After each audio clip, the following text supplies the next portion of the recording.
I was standing at O'Hare International Airport in Chicago, my suitcase already checked in, and my passport in my hand, when I received the text from my son that left me paralyzed in front of the departure screen. Plans changed. You're not going on the cruise. My wife only wants her family there. I read those words once, twice, 3 times. People were rushing past me, dragging suitcases, hugging their families, but I just stood there like an idiot, feeling like the floor was opening up beneath my feet. I had paid for that cruise, every single cent. It was a gift for the whole family to celebrate my 62nd birthday and to spend time with my grandkids before they grew up. So much they would not want anything to do with their grandfather. And now, just 3 hours before boarding the plane to Miami to catch the ship, my own son was casting me aside like a piece of old furniture that was no longer useful.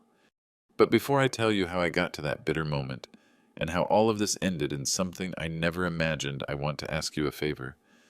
Leave a comment below and tell me what part of the country or the world you are listening from. I need to know that I am not alone in this, that there are more people who have gone through family betrayals and can understand what I felt that day. Please take a second and write to me. It helps me a lot to know someone is on the other side. My name is Robert Harrison. I am 62 years old and I built my entire life here in a suburb of Chicago. I am a civil engineer by profession, although I have been retired for several years. I worked for more than 30 years building housing developments, bridges, and commercial buildings. I broke my back under the sun, negotiated with corrupt contractors, and supervised construction sites in the mud and the freezing cold of this land. But thanks to God and my hard work, I built an estate that allowed me to live with dignity. I have a large house in a quiet gated community with a garden, a 3-car garage, and a pool that my grandkids loved. I also had 2 commercial properties for rent that gave me a steady monthly income and several well-managed investments in the bank. I am not a millionaire, but I do not lack anything. I worked honestly my whole life. I never stole from anyone. I never let a client down. And I always put my family first. My wife Beatrice died 4 years ago from a heart problem that no one saw coming. It still hurts to talk about her. She was the light of this house. After she was gone, the house felt huge and empty. My 2 children were already married and living their lives. Matthew, the eldest, married a woman named Emily. At first, she seemed like a good girl, friendly, polite, always smiling. But over time, I started to notice certain things. Small comments, looks the way she talked about money. Inheritances and properties, she always said it with a smile, like a joke. But I have dealt with people my whole life. I learned to read between the lines. Matthew worked in a logistics company. He earned well, but it was not enough for the lifestyle Emily wanted. She came from a family of appearances, the kind that lives in beautiful houses, but is buried in debt. She always wanted more. A new car, vacations in Cancun, designer clothes for the kids. And Matthew, my poor Matthew, let himself be carried away. I saw him stressed and tired, but he never said anything to me. I guess he did not want to look weak in front of his father. After Beatrice passed away, Emily started visiting me more often, always with the kids, of course. My 2 grandkids, Sebastian and Valerie, 9 and 7 years old. I adored them. I still adore them, although everything is different now. Emily would arrive on weekends, leave the kids with me, and go shopping or meet her friends. I did not complain. I loved having the house full of laughter again. The kids swam in the pool, we played soccer in the garden, we watched movies in the living room. Those were my moments of happiness in the midst of loneliness. But Emily always found a way to bring up uncomfortable conversations. "Oh, Dad, this house is way too big for you alone. Haven't you thought about something smaller?" Or, "Oh, it would be so nice if the kids could go to a better private school, but everything is so expensive." And my favorite, Matthew and I were talking and we thought it would be a good idea if you put the properties in the family's name, to avoid inheritance, tax problems when the time comes. When the time comes. As if I already had 1 foot in the grave. I always smiled at her and changed the subject, but inside something started to bother me. It was not normal for a daughter-in-law to talk so much about inheritance and properties with a father-in-law who was still healthy and active. I played tennis twice a week. I went to the gym. My blood tests were perfect. I did not take anything but a blood pressure pill. I had an active social life with my friends at the club. I was not an old man waiting for death. But Emily seemed to see me as an obstacle between her and my money. One day, about 6 months ago, Matthew came to the house alone. He looked nervous. He told me he needed to talk to me. We sat on the terrace with a coffee and he dropped the news. They were having financial problems. Emily had maxed out several credit cards. They owed almost $10,000. The banks were pressuring them. He asked me for a loan. He did not ask for help. He specifically asked for a loan that we both knew he was never going to pay back. I sighed. I asked him how they had gotten into that situation. He told me that Emily had trouble controlling her spending, that she was in therapy, that they were resolving it. I gave him the money, $7,000. I told him it was a gift, not a loan, but that he had to talk seriously with his wife about money management. He thanked me with tears in his eyes. He hugged me. He told me I was the best father in the world. 2 months later, Emily arrived driving a new SUV, a brand new Toyota. When I asked Matthew, he told me it was from work, that they had given it to him as part of a bonus. I did not believe him, but I did not say anything. I did not want to be the meddling father-in-law who ruins his son's marriage. That was when I came up with the idea for the cruise. I thought a family trip would be good for all of us, that we could reconnect away from the stress of the city. I booked a 10-day Caribbean cruise, luxury cabins, all-inclusive. Departure from Miami. I told Matthew and Emily it was my gift, that I wanted to spend time with my grandkids, that I wanted to create memories before time caught up with us all.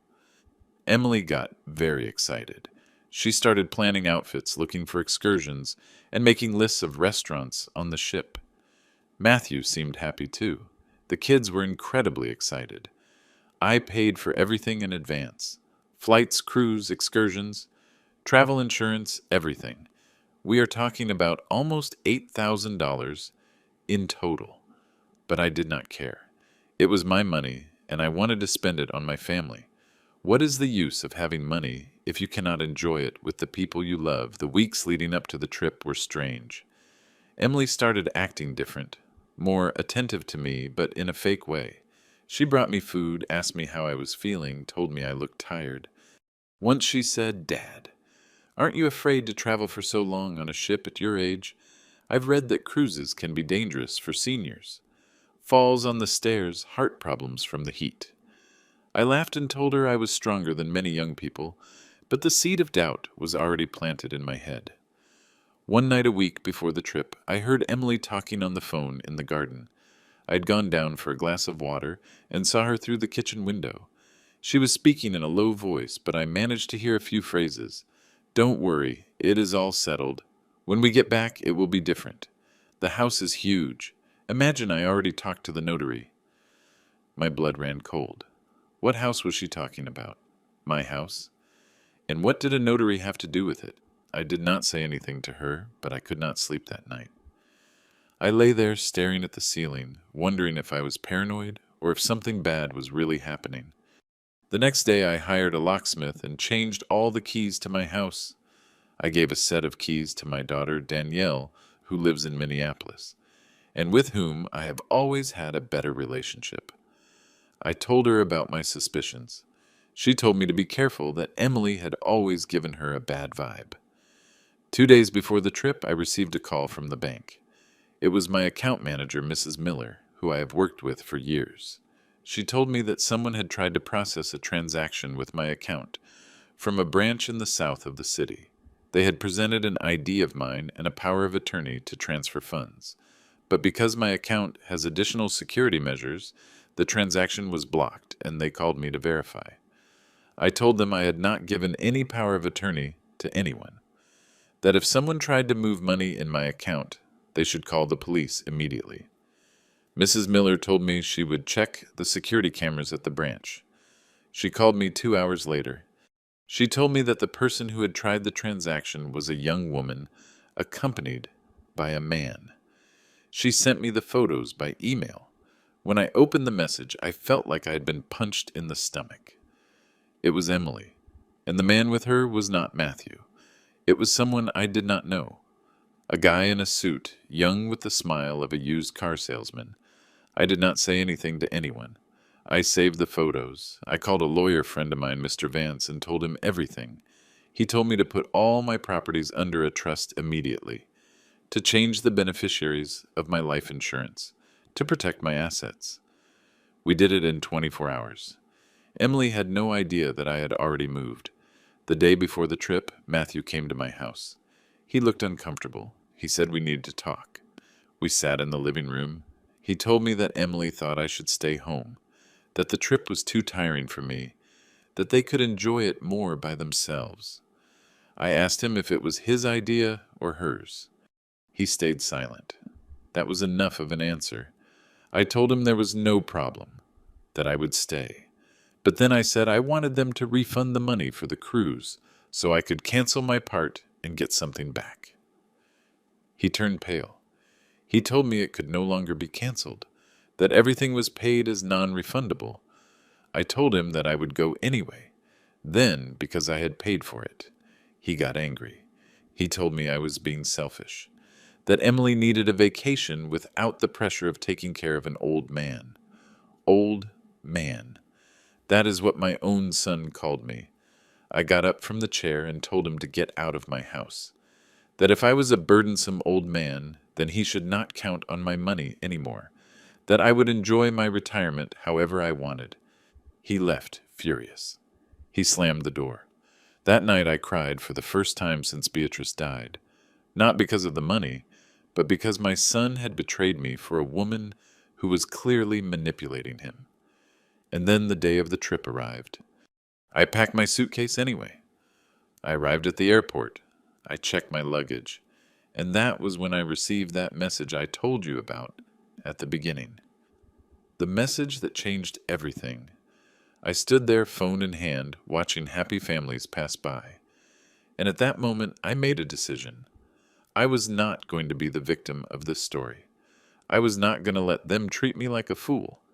If my family thought they could get rid of me and keep everything I had built, they were very wrong.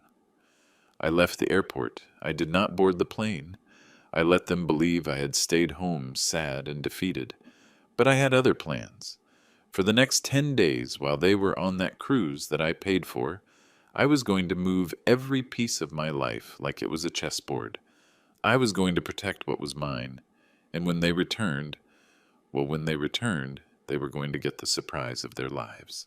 That same afternoon, I went back to my house and called Mr. Vance.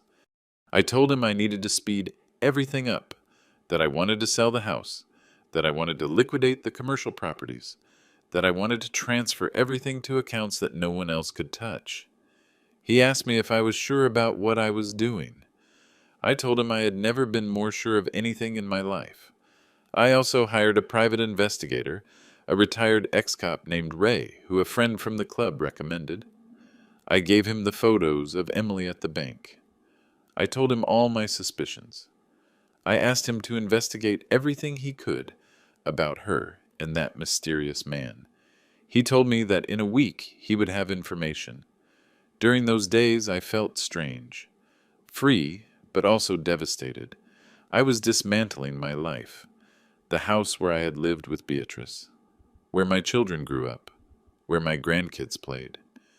But it was no longer a home. It had become a battlefield, and I was not going to lose this war. The investigator called me on the 4th day. He asked me to meet him in person. We met at a coffee shop downtown. He showed me a folder full of documents. Emily had debts with 4 different banks, more than $30,000. She had been sued twice for fraud and pyramid schemes, and the man at the bank was her brother, a guy with a criminal record for forging documents. But there was something more. The investigator had managed to get access to some messages between Emily and her brother. In those messages, they talked about me, about how I was an obstacle, about how they needed to find a way for me to have an accident during the cruise, about how an old man's fall from the deck of a ship on the high seas was never investigated well, about how my life insurance had a clause that paid double in case of accidents, about how Matthew had changed the beneficiary of the insurance 2 months ago without me knowing, using documents they had forged. My hands were shaking as I read those messages. My daughter-in-law had planned to end my life, and my own son, was involved. Maybe not directly. Maybe she had manipulated him, but he had signed those papers. He had changed that beneficiary. He had allowed all of this to go this far. I asked the investigator if this was enough to go to the police. He said it was solid evidence, but we needed more. That they would deny everything. That they would say the messages were taken out of context. He suggested something that made my skin crawl. Let them return from the cruise. Let them try to execute whatever they had planned as Plan B, but with cameras and witnesses ready. He said he knew people in the prosecutor's office who could coordinate an operation, that we could catch them red-handed. I agreed, because it was no longer just about protecting my money. It was about justice. It was about making them pay for having planned something so horrible. It was about saving my grandkids. From growing up with a criminal mother and a weak father, I hired a discreet moving company. In 3 days, they emptied my house. Everything important I put in a private storage unit. The furniture I donated to a shelter. The house was left empty, but I did not sell it yet. I left it exactly as it was on the outside, with the curtains closed as if I still lived there. I rented a small apartment in another part of the city, under my company's name, a place where no one would look for me. I installed security cameras in my old house, hidden in the trees in the garden and in the porch lights. The cameras were perfectly installed and connected to my phone. I could see every angle of the entrance, the garden, the garage, and the front door. The technician who installed them assured me they had night vision and high-definition recording. He told me that with this evidence, any unauthorized entry attempt would be perfectly documented. I paid him in cash and asked for absolute discretion. He gave me his word. The days passed slowly. I lived in that small apartment like a ghost. I went out only for what was necessary. I ate little, I slept less. Every night I checked my phone, hoping to see something on the cameras. But the house remained still empty, like a stage waiting for its actors. Mr. Vance called me every day to ask how I was. He was worried, he said. I told him I was fine, but we both knew it was a lie. The investigator Ray got more devastating information. Emily had contacted a private insurance company 2 weeks before the trip. She had asked about life insurance policies for high-risk seniors. She had specifically asked about coverage in case of accidents on international cruises. The recording of that call existed, and Ray had obtained it. Emily's voice sounded sweet and innocent, as if she were doing a normal procedure. But the questions she asked were too specific, too calculated. Ray also investigated Emily's brother. His name was Brian, 34 years old. He had been in prison for fraud 6 years ago. He forged documents, powers of attorney IDs. He got out for good behavior, but he was still operating in the world of scams. He had a shell office that posed as a law firm. That is where they had forged the power of attorney they used to try to access my bank account. But the worst part of all was discovering that Matthew knew more than I thought. Ray found emails between Matthew and Emily from 3 months ago. In one of them, Matthew wrote, "I don't know if this is right. It is my dad. Maybe we should wait for it to be natural." And she responded, "Wait, how long? And year will teen. By then there will be nothing left to inherit, because he will spend it all on his whims. Your dad is alone. No one will suspect anything. These accidents happen all the time on cruises." When I read that I had to go out onto the balcony of the apartment to breathe, my whole body was shaking. It was not just Emily. My son was actively involved. Maybe he had doubts. Maybe he felt guilty. But he was there. He was in on the plan. My Matthew, the boy I taught to ride a bike, the one I took to his soccer games every Saturday for years, the one I paid for college, the one I comforted when he had his first heartbreak, that Matthew had decided that I was an obstacle that had to be eliminated. I cried that night like I hadn't cried since Beatrice's funeral, but when I ran out of tears, only one thing remained: determination. I was not going to let them destroy me. I was not going to let them get away with it. And above all, I was not going to let my grandkids grow up thinking this was normal, that betraying your family for money was acceptable. The cruise ended on a Tuesday. Ray calculated that they would arrive back in Chicago on Wednesday afternoon. We confirmed their flights. Indeed, they had reservations for that day. I coordinated everything with almost military precision. Mr. Vance contacted a prosecutor he trusted. We showed him all the evidence.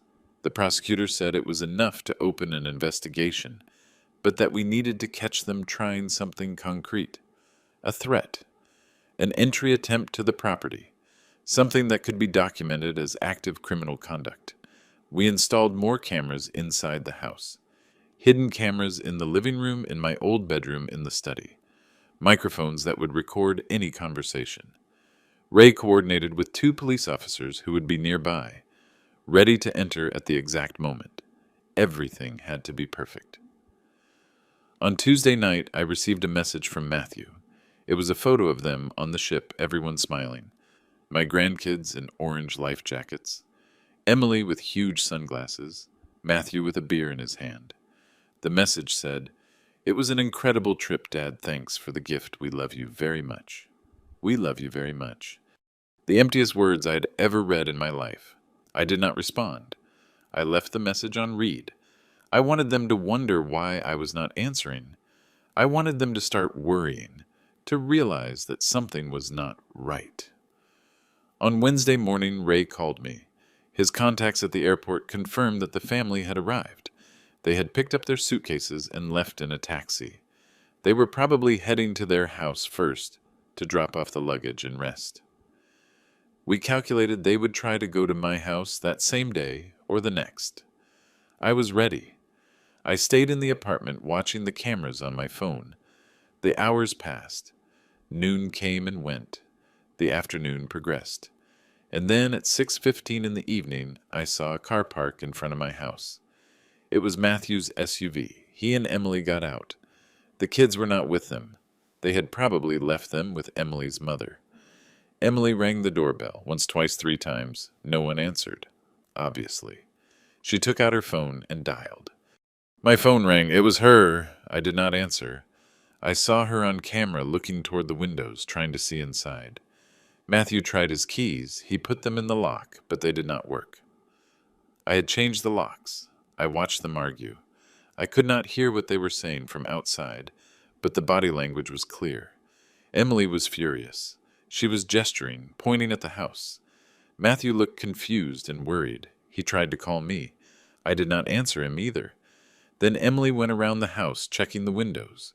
I had left one of the kitchen windows slightly open on purpose. Emily said something to Matthew, and he shook his head. She insisted. Finally, Matthew cupped his hands and made a step for Emily so she could climb into the window.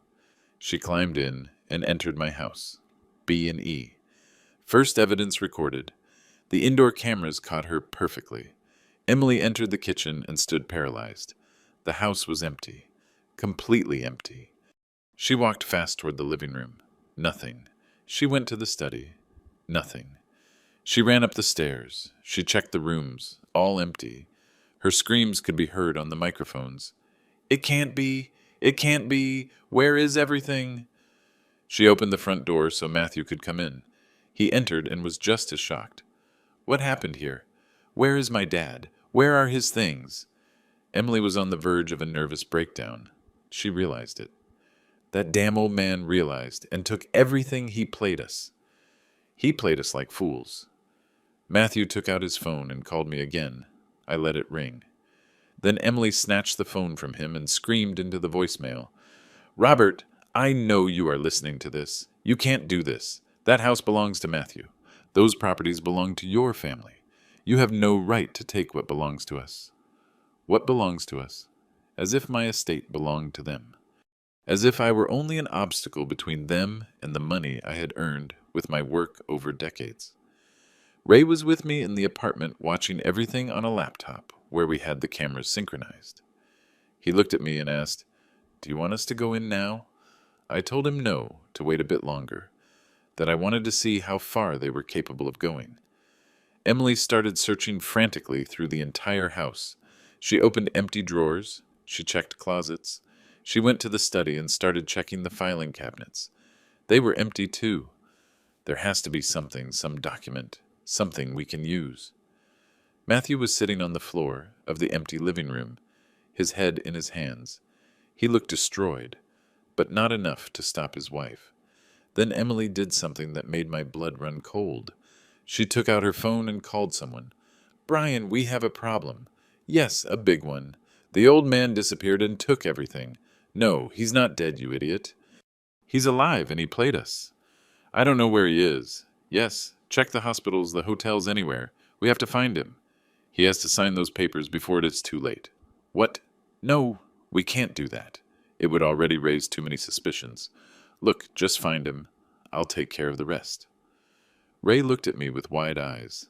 That's conspiracy and threats. Enough to act.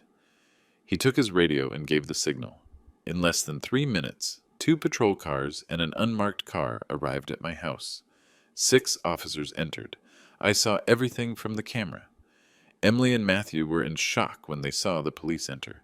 One of the officers told them they were under arrest for breaking and entering and conspiracy to commit fraud. Emily started screaming that this was her husband's house, that they had the right to be there. The officer told her the property was in Robert Harrison's name and that they had entered by force. Matthew was pale. He asked about me. He asked where his dad was. The officer did not answer him. He just read them their rights and handcuffed them. They took them out of my house. They put them in different patrol cars. Emily kept screaming. Matthew was crying. I turned off the laptop and sat in silence. Ray put his hand on my shoulder. "You did well, Mr. Harrison. Now comes the legal part, but you have enough evidence for this to end in serious convictions." I thanked him. He offered to take me to the district attorney's office to give my statement. I said yes, that I wanted to end this once and for all. At the district attorney's office, I was received by the prosecutor Vance had contacted. His name is Mr. Taylor, a serious man of about 50 with an impeccable reputation. I showed him all the evidence, the messages, the recordings, the bank fraud attempts, the emails, the photos, everything. Mr. Taylor reviewed each document carefully. After almost 2 hours, he looked up and told me, "Mr. Harrison, what you have here is enough to prosecute your daughter-in-law for attempted fraud forgery of documents and conspiracy to commit a felony. As for your son, his participation's documented, but it seems he acted under manipulation. That could reduce his sentence, although it does not exempt him from responsibility." I asked him what would happen to my grandkids.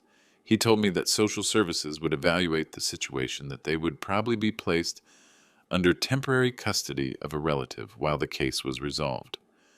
I told him that my daughter Danielle could take charge, that she was a good mother and a responsible person. The prosecutor took note. That night I slept in the apartment for the first time in days.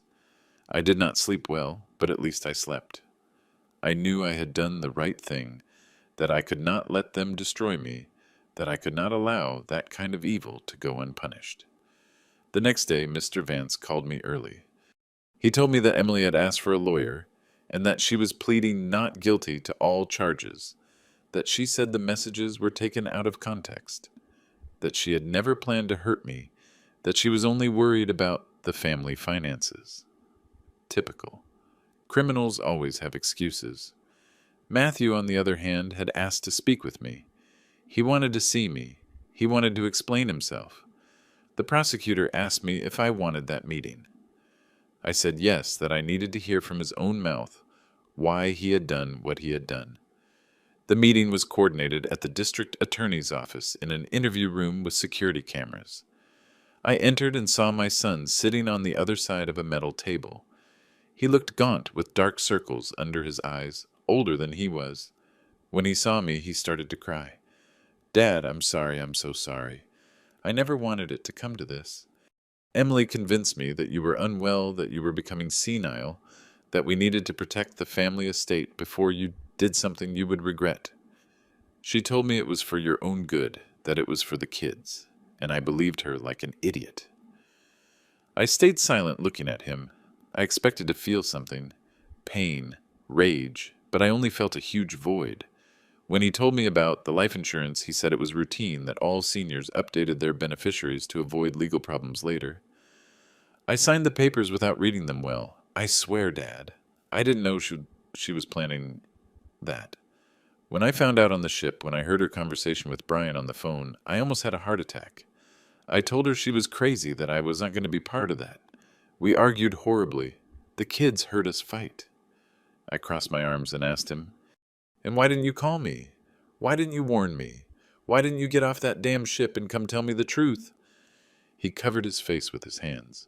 "Because I'm a coward, Dad. Because I was afraid of losing her. Because I thought I could control her, that I could prevent her from doing something terrible. But I was wrong. I was completely wrong, and now I've lost everything. You, my kids, my freedom, everything." I said something to him that came from the depths of my heart. "Matthew, I gave you everything, everything I had, not just money. I gave you my time, my love, my example. I taught you to work honestly, to respect people, to value family above money.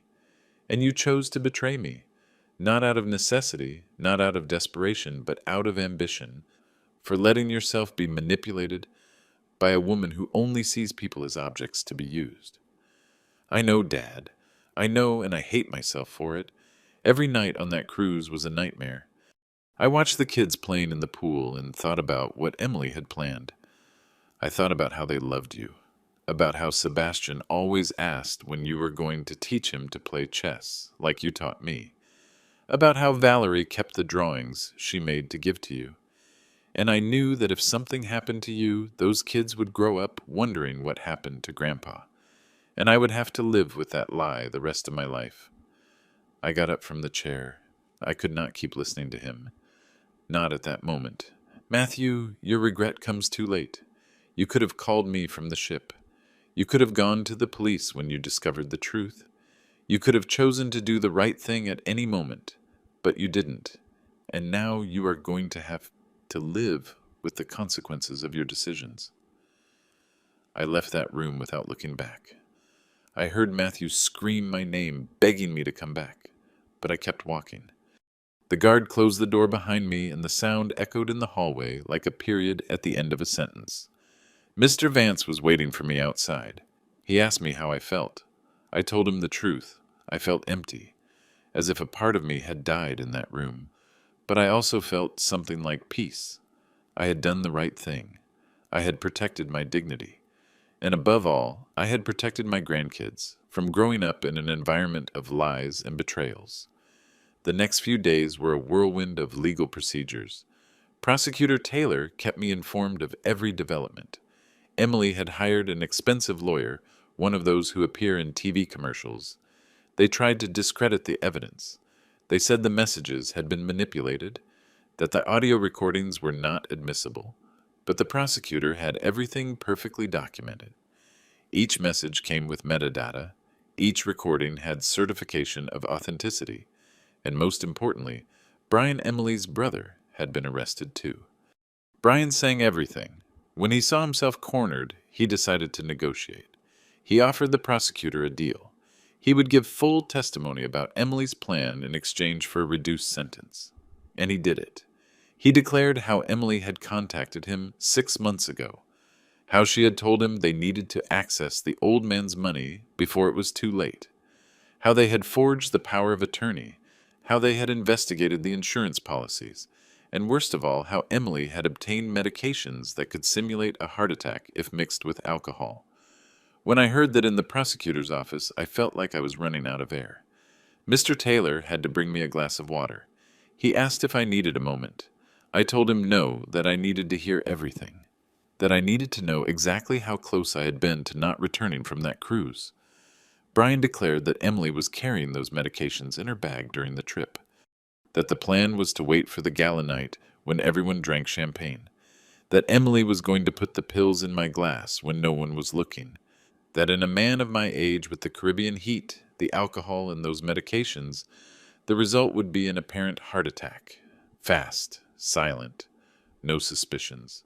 I froze in that chair. It was not paranoia. I was not exaggerating. My daughter-in-law really had planned to end my life, and she would have achieved it if I had not been alert, if I had not seen the signs, if I had not acted in time. The prosecutor looked at me seriously. Mr. Harrison, with this testimony, Emily faces charges of attempted homicide with premeditation. That is between 20 and 30 years in prison. Brian will receive between 5 and 8 years for complicity. And your son Matthew, although he did not participate directly in the homicide plan, is an accomplice in fraud and forgery of documents. He is looking at 3 to 5 years. I asked about my grandkids. The prosecutor told me that social services had already done an evaluation. The kids were with Emily's mother temporarily, but that lady was old and did not have the resources to take care of them in the long term. My daughter Danielle had requested custody. As a direct relative and with proven financial solvency, she had good chances of obtaining it. That same afternoon I called Danielle. She was in the process of traveling from Minneapolis to Chicago. She had asked for permission from her work to stay as long as necessary. My daughter had always been strong, independent. She never asked me for money. She never depended on me financially after she finished college. She married a good man, an engineer like me, and they built their life together. They had a 5-year-old daughter, my other granddaughter, Sophie. Dad, I can't believe Matthew did this. I knew Emily was problematic, but I never imagined she was capable of so much. How are you? Do you need me to come see you right now? I told her I was fine, to stay with the kids, that they needed her more than I did, that there would be time for us to see each other. Danielle told me that Sebastian and Valerie were confused, that they asked for their dad, that they did not understand why they could not go to their house, that their maternal grandmother had told them their parents were resolving some matters, but that the kids felt something serious was happening. Don't tell them anything yet, I said. Wait for this to be resolved legally. Then we will find the way to explain to them what happened in a way they can understand. They are children. They don't have to carry the full weight of this. Danielle agreed. She promised me she would take care of her nephews as if they were her own children, and I believed her, because my daughter had never failed me. She had never betrayed me. And in the middle of all this nightmare, she was a reminder that not all my children had turned out bad. 2 weeks passed. The investigation progressed. More evidence came to light every day. Ray, the private investigator, discovered that Emily had been planning this since much earlier than we thought. She had searched for information about me on the internet. She had contacted former employees of mine asking about my properties. She had visited the public registry to consult property titles. She was a calculating predator. We also discovered that it was not the first time Emily had done something like this. Before marrying Matthew, she had been engaged to another man, a businessman older than her. That engagement ended abruptly when the man discovered that Emily had tried to forge his signature on bank documents. He did not report her, but he kicked her out of his life. He should have reported her. If he had, my son would never have married her. My grandkids would not exist. It is true, but we would not be in this situation either. The trial was set for 2 months later. It was a priority case due to the severity of the charges. Prosecutor Taylor prepared me to testify. He told me I had to be ready to face Emily in court, that her lawyer would try to discredit me, that they would say I was a senile, paranoid old man, that I had misinterpreted everything, that I invented evidence because I did not want to share my money with my family. But I was ready. I had the truth on my side, And the truth, when it is well documented, is impossible to refute. Meanwhile, I sold my house. I put it on the market, and it sold in 3 weeks. A young family bought it. It made me sad to sign those papers. It was the place where I had built my life with Beatrice, where my children grew up, where I spent the best years of my life. But it was no longer a home. It was a battlefield, and I needed to close that chapter. With the money from the house and the sale of the commercial properties, I established a trust for my grandkids. Money they would receive when they turned 25. For their education, for their lives, for them to have opportunities. I put Danielle as the administrator of the trust. I also set aside money to help her with the expenses of raising 2 additional children. It was not fair for her to carry that responsibility alone. I bought a larger apartment in a quiet area of the city, a place with 2 extra rooms for when the kids visited me, because despite everything, I was still their grandfather, and I was not going to allow their parents' actions to destroy my relationship with them. The day of the trial arrived. I dressed in my best suit, the same one I had worn to Matthew's wedding 11 years ago. How ironic. Danielle accompanied me. She took my arm and said, "Dad, you're going to be fine. Just tell the truth. That is all you need to do." The courtroom was full. There were journalists. The case had attracted media attention. Daughter-in-law plans to murder millionaire father-in-law on luxury cruise. The headlines were sensationalist, but they were not false. That was exactly the reality of what had happened. I saw Emily enter with her lawyer. She wore a sober dress, discreet makeup, her hair pulled back. She looked like a respectable woman, vulnerable, nothing like the woman who had planned my death with such coldness. Her lawyer was a tall man in an expensive suit with a shark smile. He looked at me from head to toe as if evaluating his prey. Matthew entered later, handcuffed in a jail uniform. He looked destroyed. He had lost weight. He had deep, dark circles. When our gazes met, he lowered his head. He could not hold my gaze. Good. Let him feel shame.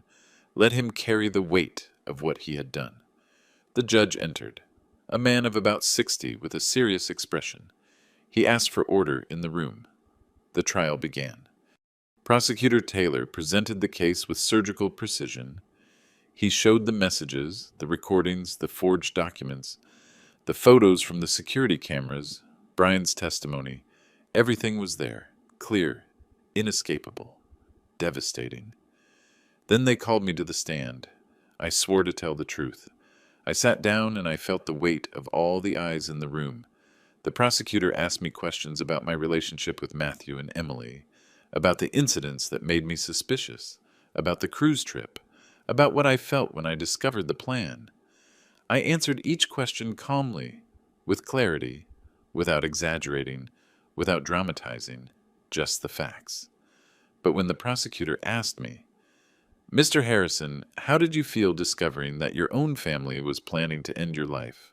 I could not prevent my voice from breaking. I felt betrayed, devastated, but above all, I felt sad. Sad because I failed as a father. Because at some point in my son's upbringing, something went wrong. Because he chose money over his own father. And that is something I'm going to have to live with the rest of my life. There was silence in the room. Even Emily's lawyer stayed silent for a moment.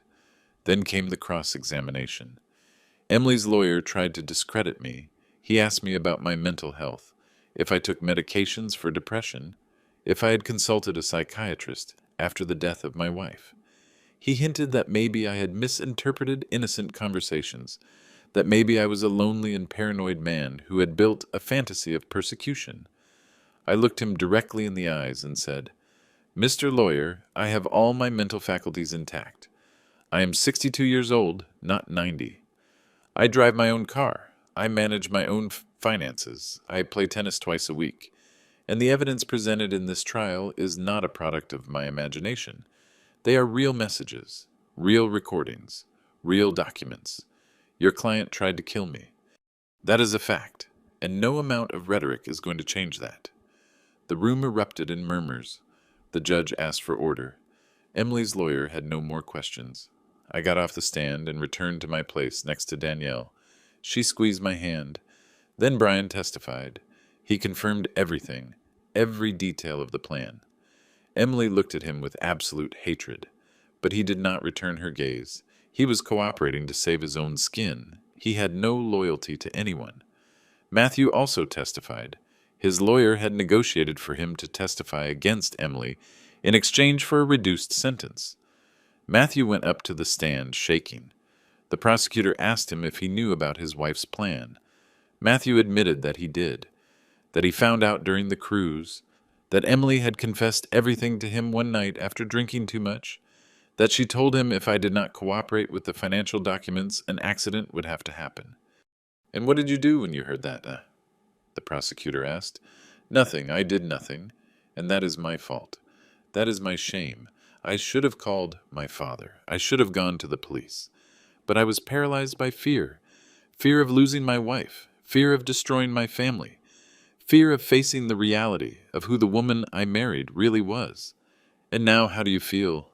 Matthew looked at me. Tears were running down his face. "I feel like the worst son in the world. My father gave me everything, and I paid him with betrayal.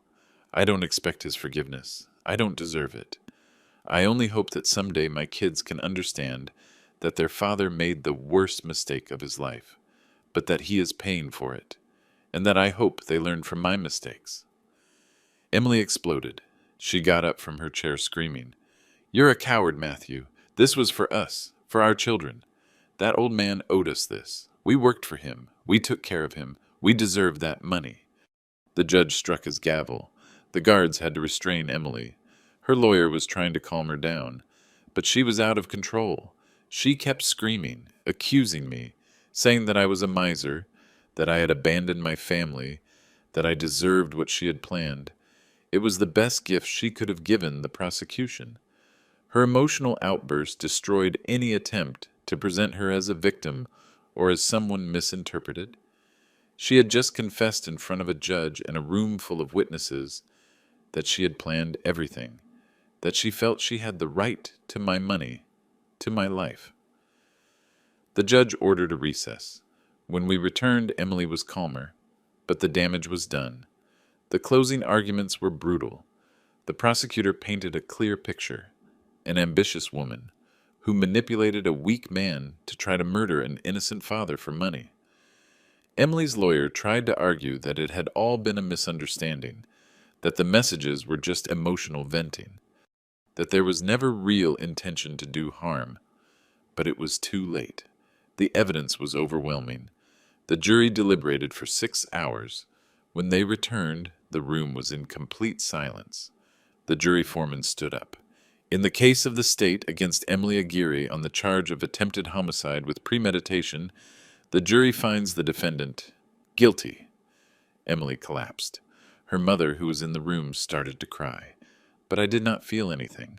Only relief. Justice. Finally, justice. In the case of the state against Matthew Harrison on the charges of complicity in fraud and forgery of documents, the jury finds the defendant guilty. Matthew closed his eyes. He accepted the verdict without emotion. He already knew. He had already accepted it. The judge set the sentencing date for 2 weeks later. Emily received 25 years in prison without the possibility of parole before 15 years. Brian received 7 years.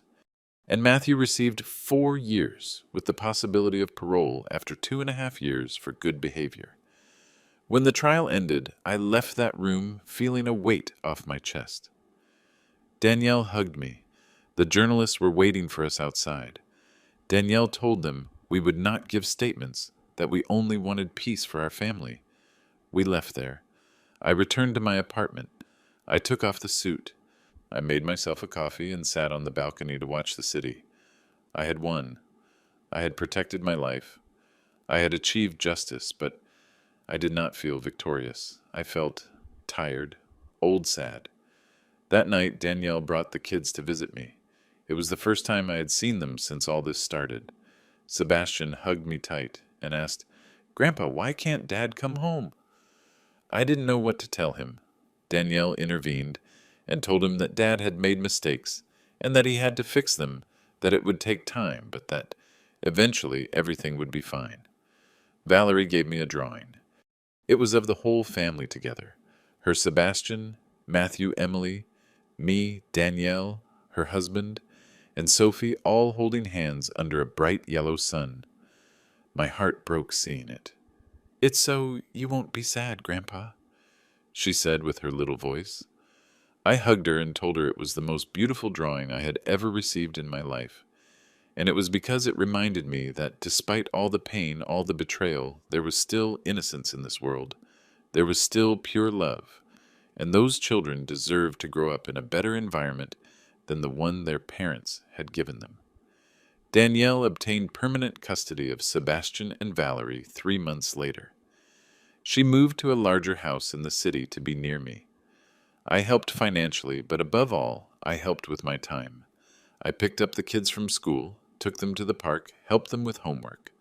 Little by little, life started to feel normal again. Matthew wrote to me from prison, long letters full of apologies, of regret, of pleas for forgiveness. I read them all, but I did not respond to any. I was not ready yet. Maybe someday I would be. But that day had not arrived. Emily did not try to contact me. Her mother did. She called me once to tell me that I had destroyed her family, that Emily was a good woman who only wanted the best for her children, that I was a cruel and vindictive man. I told her that her daughter had planned to murder me, that was not wanting the best for anyone. That she raised her daughter without values was not my fault. She hung up, furious, never called again. The months passed. I joined a support group for seniors who were victims of family abuse. I discovered that my story was not unique. There were many like me, parents betrayed by greedy children, grandparents scammed by unscrupulous relatives. It was heartbreaking, but it was also comforting to know that I was not alone. There were many like me in that support group, parents betrayed by greedy children, grandparents scammed by unscrupulous relatives. I heard stories that broke my heart. A 70-year-old man whose son had stolen his lifelong savings to invest them in a business that never existed. A 65-year-old lady whose daughter had committed her to a nursing home against her will to keep her house. Stories of manipulation, of forged documents, of seniors abandoned after being stripped of everything. But I also heard stories of resistance, of people who had fought and recovered their dignity, of grandparents who had reported their own children and had won in the courts of victims who became survivors. And that gave me hope. It reminded me that I had done the right thing, that I was not weak for having acted on the contrary. I was strong. In that group, I met Alfred, a 68-year-old man who became my friend. He had gone through something similar 5 years ago. His son-in-law had tried to declare him mentally incapacitated to take control of his properties. Alfred fought in the courts for 2 years and won. Now he gave talks at universities and organizations about the rights of seniors. He invited me to accompany him to one of those talks. I spoke in front of 200 people about my experience.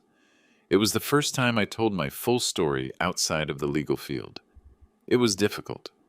Several times I had to pause to recompose myself, but when I finished, dozens of people approached to thank me.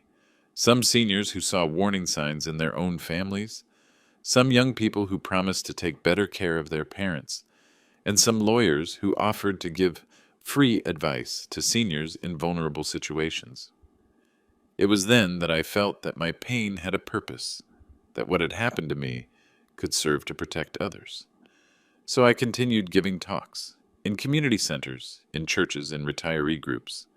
My message was always the same. Be alert.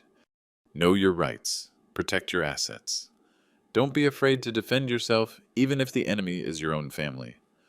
1 year after the trial, I received an unexpected call. It was Matthew. He had obtained permission to call me from prison. When I heard his voice, I felt a knot in my throat. I had not spoken to him since the day of the trial. "Dad, I know I have no right to ask you for anything. I know I failed you in the worst way possible, but I need you to know something. I have been in therapy here in prison. I have been working on understanding how I got to this point, how I allowed Emily to manipulate me, how I betrayed everything you taught me. I stayed silent, listening. I've learned about narcissistic personalities, about psychological manipulation, about codependency, and I've understood that although Emily was the one who planned everything, I had the opportunity to stop it, and I didn't.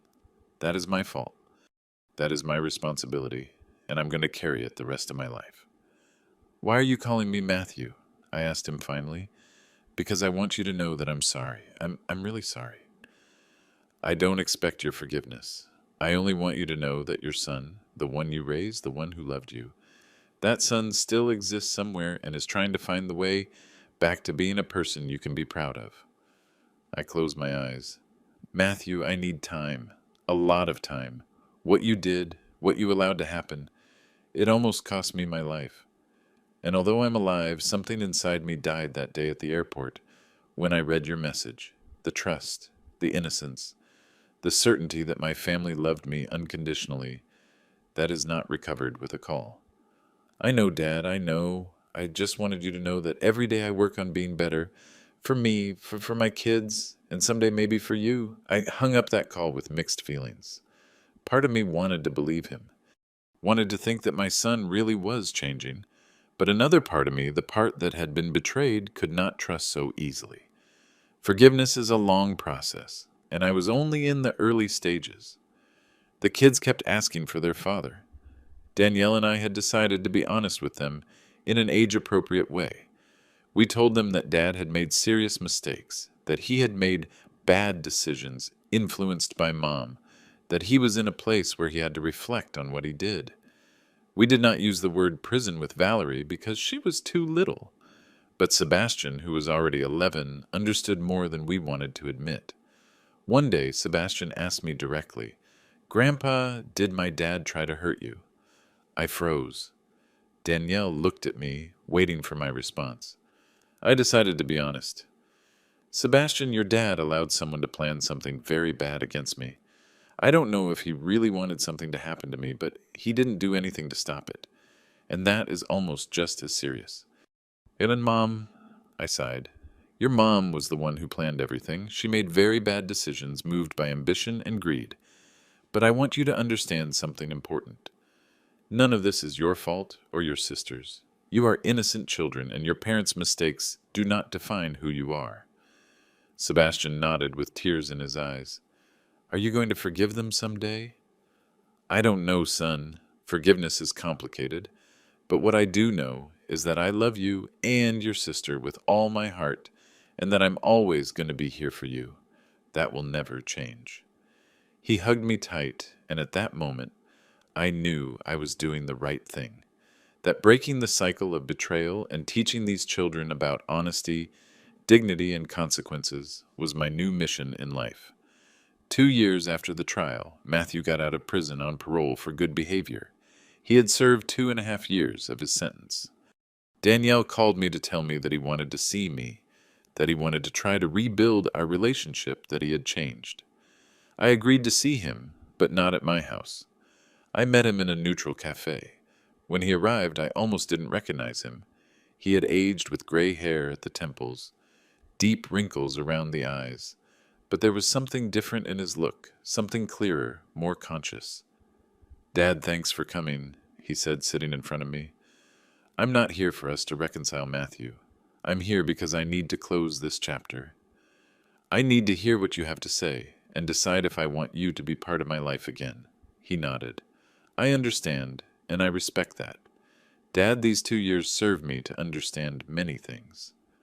Mainly to understand that I was an idiot, that I let a toxic woman destroy the most important things in my life, my family, my integrity, my relationship with you. And Emily, I filed for divorce from prison. It was finalized 6 months ago. I don't want to know anything about her again. I know that sounds cruel considering she is the mother of my children, but after everything that happened, after really understanding who she is, I can't have any kind of relationship with that woman." "Have you seen the kids?" "Yes. Danielle allows me to see them once a week under her supervision. It is painful. Sebastian asks me difficult questions. Valerie is still little and doesn't fully understand what happened, but I am trying to be honest with them, to teach them that adults make mistakes and that those mistakes have consequences. I took a sip of my coffee. Matthew, I need to ask you something, and I need you to answer me with absolute honesty. At any moment, did you really want me to die? At any moment, did you think it would be better for you if I were no longer here? He stayed silent for a long moment. Tears started to run down his face. No, Dad, never. I swear by the most sacred thing that I never wanted you to die. When I found out about Emily's real plan on that cruise, I felt sick. I vomited. I cried. I felt like the worst human being in the world, but I was so manipulated, so convinced that if I confronted her, I would lose my family that I paralyzed. And that paralysis almost cost you your life. That is something I'm going to live with forever. I wanted to believe him. A part of me, the part that was still his father, wanted to believe that my son was not a monster, that he had been a victim too, in his way, of a calculating woman. But the other part, the one that had been betrayed, still had doubts. I need time, Matthew. Maybe someday we can rebuild something, but today is not that day.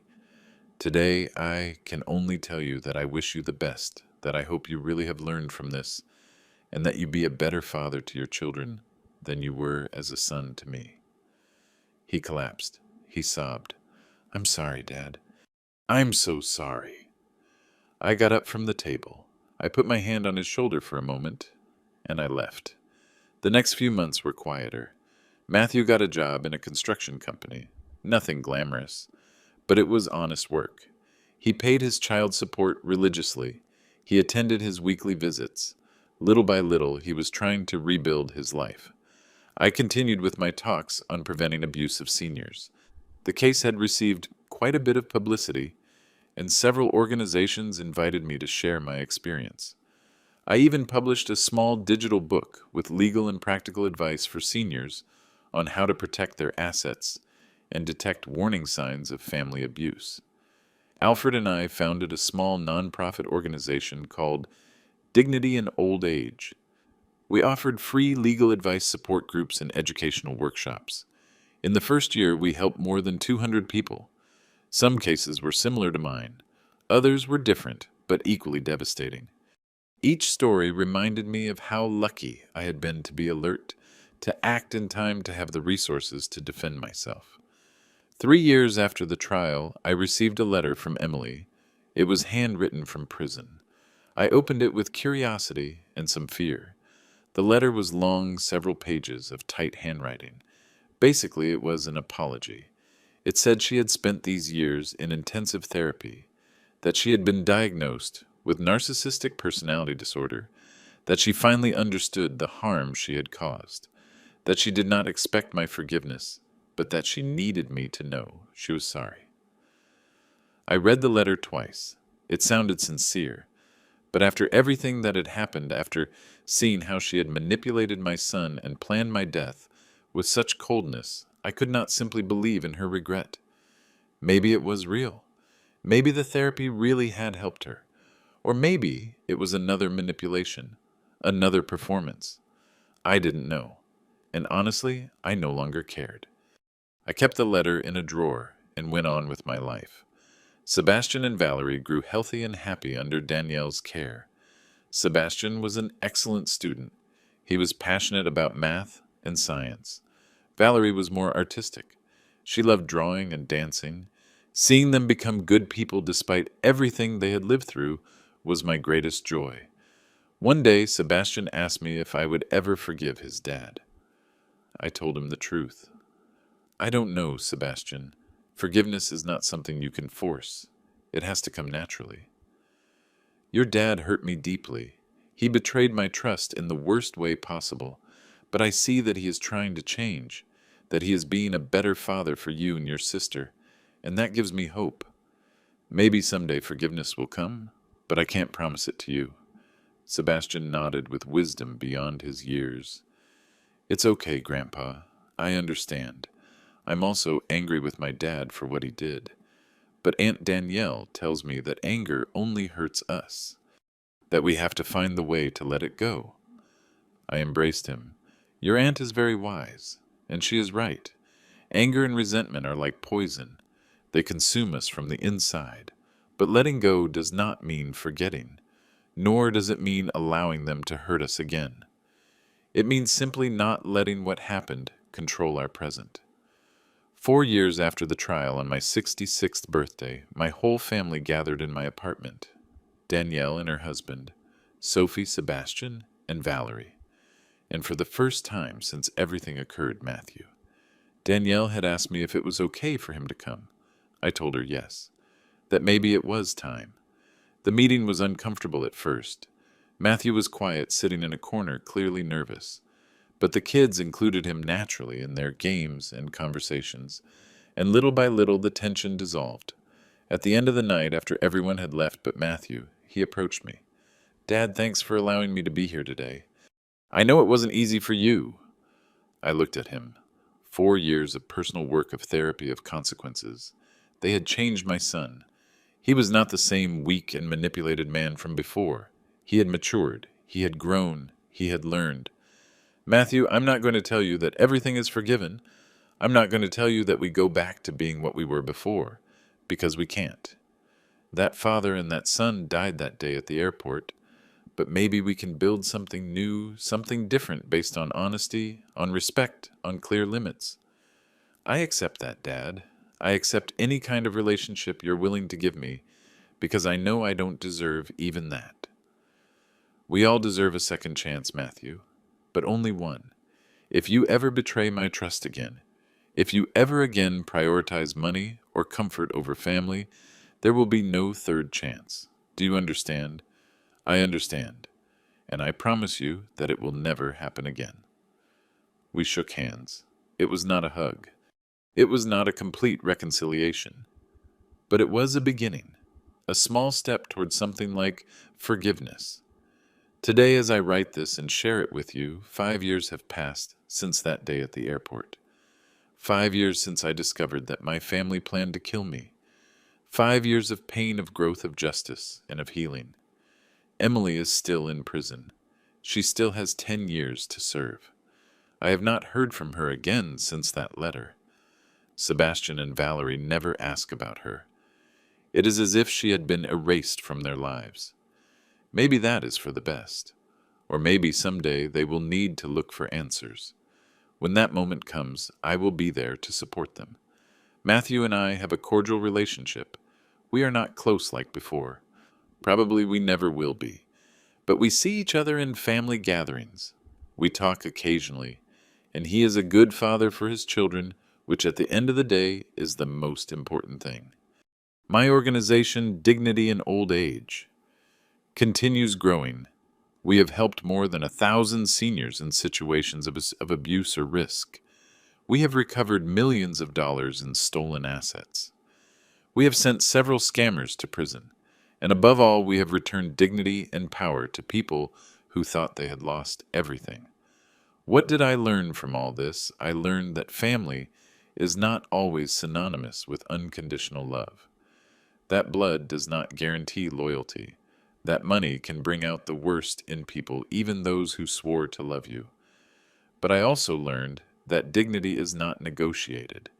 That defending yourself does not make you bad or vindictive.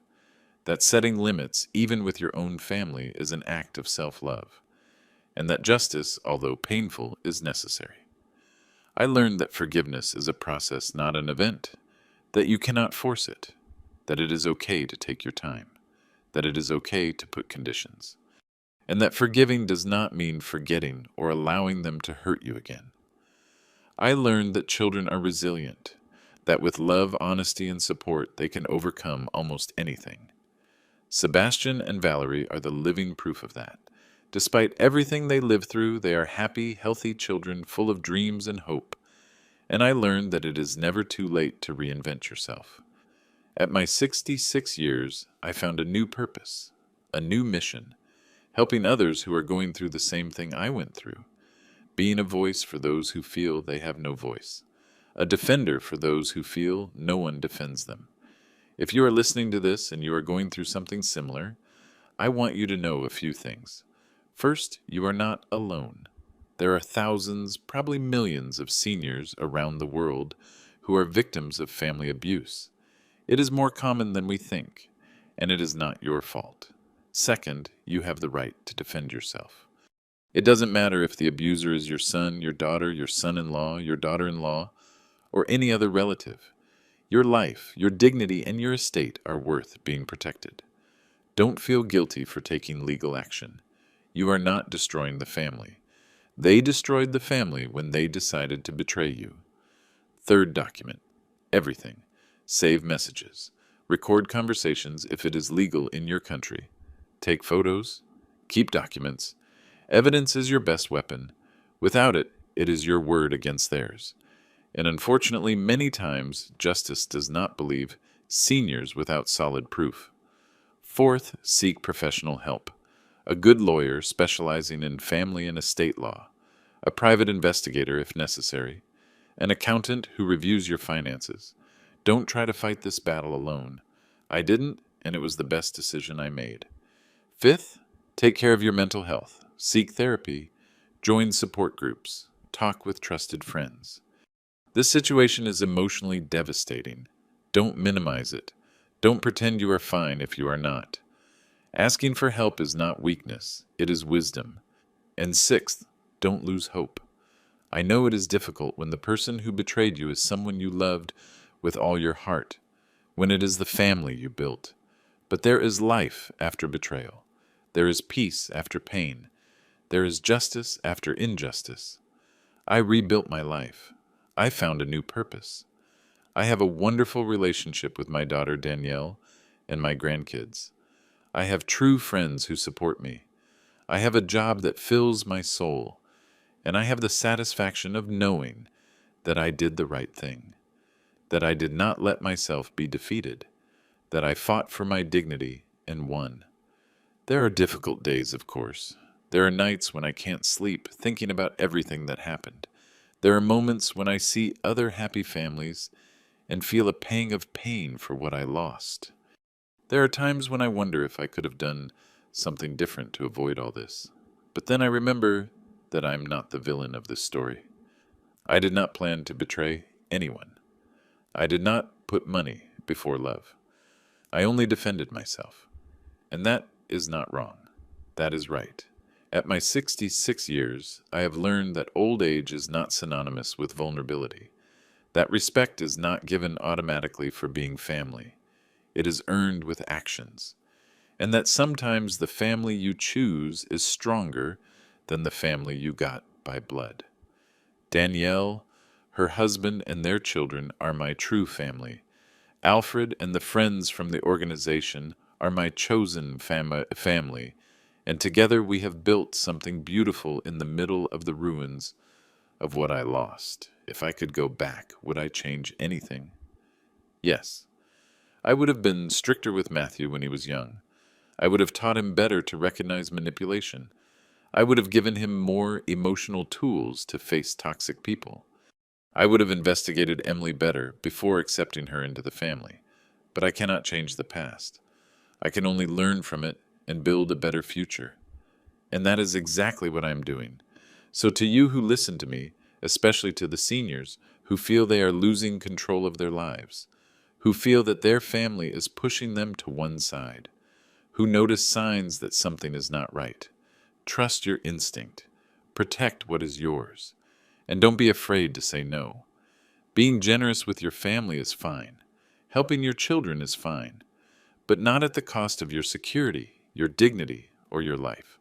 There is a line between being a loving father and being a victim, and that line is defined by you. I defined my line that day at the airport, and when they crossed it, I acted. I saved my life. I recovered my dignity, and although the cost was high, the price of doing nothing would have been much higher. Today I live in peace. It is not the life I imagined.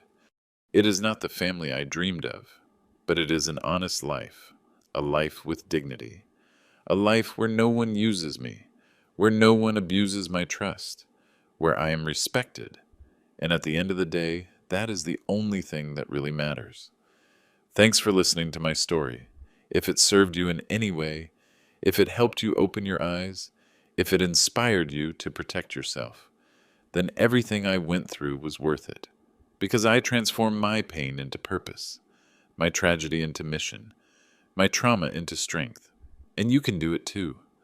Don't give up. Don't let yourself be defeated. Fight for your dignity. Because dignity, once you recover it, no one can take it from you. Take care of yourselves, value yourselves, and remember it is never too late to defend what is right, even if that means facing your own family. See you soon.